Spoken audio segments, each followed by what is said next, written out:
बताइएगा कि ये जो एक बहस हमारे यहाँ आजकल छिड़ी हुई है कि रियासत ने कितना सपोर्ट किया या नहीं सपोर्ट किया, आप इसको किस तरह देखते हैं?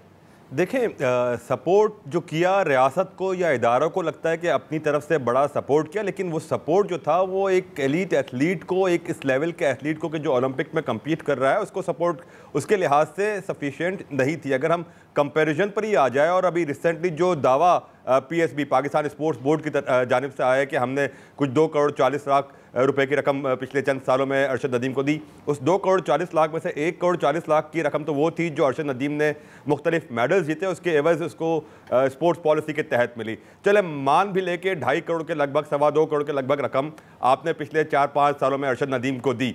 अब आप कंपेयर कर लें इसके हरीफ जो है इंडियन के, हम ज़्यादा दूर की बात नहीं करते, इंडिया की ही बात कर लेते, क्योंकि इंडिया के नीरज चोपड़ा और अरशद नदीम का काफ़ी मुकाबला रहता है। नीरज चोपड़ा की पिछले 4 साल में जो तैयारी रही है उस पर इंडियन करेंसी के 5 करोड़ 71 लाख रुपए खर्च हुए, जो कि पाकिस्तानी करेंसी में तकरीबन 19 करोड़ रुपए बनते हैं। हम यहाँ 2.5 करोड़ रुपए, जिसमें इनामी रकम भी शामिल हैं, वो देकर समझते हैं कि हमने बहुत कुछ कर लिया। नहीं, जो हमारे इदारों को लगता है कि हमने कर लिया, वो करना काफ़ी नहीं होता। छोटे मोटे फेस्टिवल से या छोटी मोटी इनामी रकम काफ़ी नहीं होती। एलीट एथलीट्स के लिए बहुत डिटेल्ड प्रोग्राम्स होते हैं, जिसका शायद हमारे यहाँ सिरे से कॉन्सेप्ट ही नहीं है।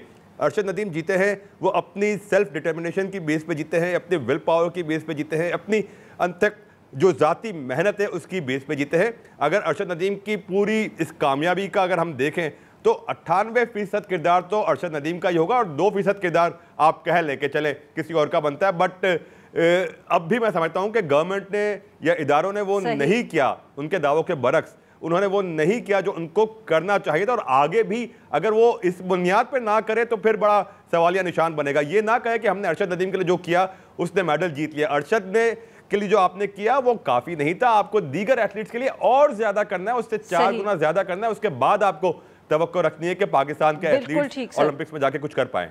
हमारे यहाँ बड़ी बातें होती हैं, और इससे पहले भी कुछ वज़रा ऐसे गुजरे जो स्पोर्ट्स को हेड कर रहे थे, कहते थे कि जब मेडल जीत के आएंगे फिर सपोर्ट की बात करें, कुछ किए बगैर कैसे सपोर्ट करें। जी भाई, मेडल जीतने के लिए आपको एथलीट बनाना पड़ता है, और उस एथलीट को बनाने के लिए आपको इन्वेस्ट करना पड़ता है। स्पॉन्सरशिप, कॉर्पोरेट डील्स प्लेयर्स को इंडिविजुअली उसी वक्त मिलेगी जब आप पीछे उस प्लेयर्स के साथ, जब हम मेहनत की बात करते हैं, वो मेहनत एक एथलीट की तो अपनी होती है, प्लस उसके साथ और भी जो लोग जुड़े होते हैं उन सबकी मेहनत होती है। वो एक स्टेप बाय स्टेप चलते हैं, कतरा कतरा समंदर बनता है। तो जब एक एथलीट को मेडल विनर के तौर पर बनाने में, रॉ टैलेंट जो आपके पास आता है उसको ट्रांसफॉर्म करने में कि वो एक मेडल विनर बना, उसका जो सफर है ना, उसके लिए आपको इदारों की जो हुकूमत की स्पोर्ट्स बॉडी है पाकिस्तान स्पोर्ट्स बोर्ड, उसको किरदार अदा करना चाहिए, जो नेशनल फेडरेशन से मुख्तलिफ बिल्कुल ठीक सर, उसको रोल प्ले करना चाहिए।